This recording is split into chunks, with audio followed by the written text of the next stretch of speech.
வணக்கம் மக்களே, இன்னைக்கு நம்ம என்ன பார்க்க போறோம்னா, ஒரே வெற்றியால் புள்ளிப்பட்டியலில் உச்சம் தொட்ட சிஎஸ்கே 100% உறுதியான சிஎஸ்கேவின் பிளே ஆஃப் வாய்ப்பு.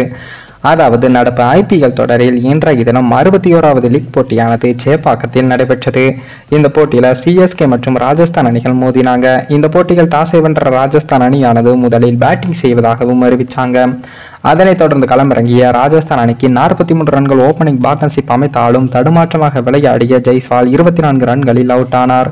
அவரை அபாரமாக பந்து வீசி காலி செய்த சிமர்ஜித் சிங் அவர்கள் அடுத்த ஓவரிலேயே மறுபுறம் திணறிய ஜோஸ் பட்லரையும் 21 ரன்களில் அவுட் ஆக்கி ராஜஸ்தான் அணிக்கு ஆரம்பத்திலேயே அழுத்தத்தை உண்டாக்கினார்.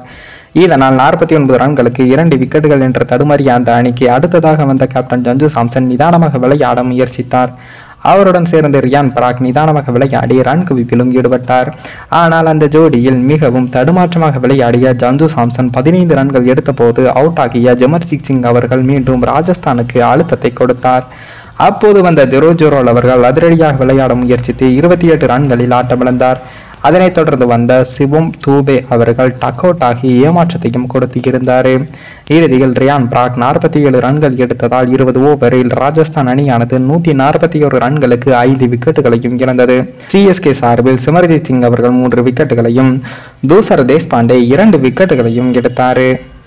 அதன் பின் பேட்டிங்கில் களமிறங்கிய நம்ம சிஎஸ்கே அணியில் ரச்சின் ரவீந்திரா 27 ரன்களும், ருத்ராஜ் கெய்வாட் 42 ரன்களும், டாரில் மிச்சல் 22 ரன்களும், மொயின் அலி 10 ரன்களும், சிவம் தூபே 18 ரன்களும், ரவீந்திர ஜடேஜா 5 ரன்களும், சமீர் ரிஸ்வி 15 ரன்கள் எடுத்த உதவியுடன் சிஎஸ்கே 18.2 ஓவர்களில் 145 ரன்களை எட்டி 5 விக்கெட்டுகள் வித்தியாசத்தில் அபார வெற்றியையும் பெற்றிருக்காங்க.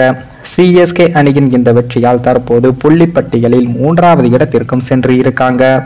அடுத்ததாக ராஜஸ்தான் அணியானது இனி வரும் 2 போட்டிகளில் தோல்வியை தழுவினால் சிஎஸ்கே அணி அடுத்த போட்டிகள் வெற்றி பெற்றாலே கண்டிப்பாக 2வது இடத்திற்கு சென்றுவிடும்.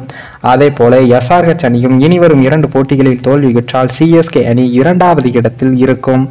மேலும் இந்த வீடியோ ஏதோ ஒரு விதத்தில் உங்களுக்கு பிடித்திருக்கும் என்று நினைக்கிறேன். நம்ம சேனலுக்கு புதிதாக வீடியோ பார்க்கிறீர்கள் என்றால் மறக்காமல் சப்ஸ்கிரைபர் செய்துவிட்டு பாருங்கள். இன்னொரு வீடியோவில் சந்திக்கும் வரை நான் உங்கள் தமிழ்.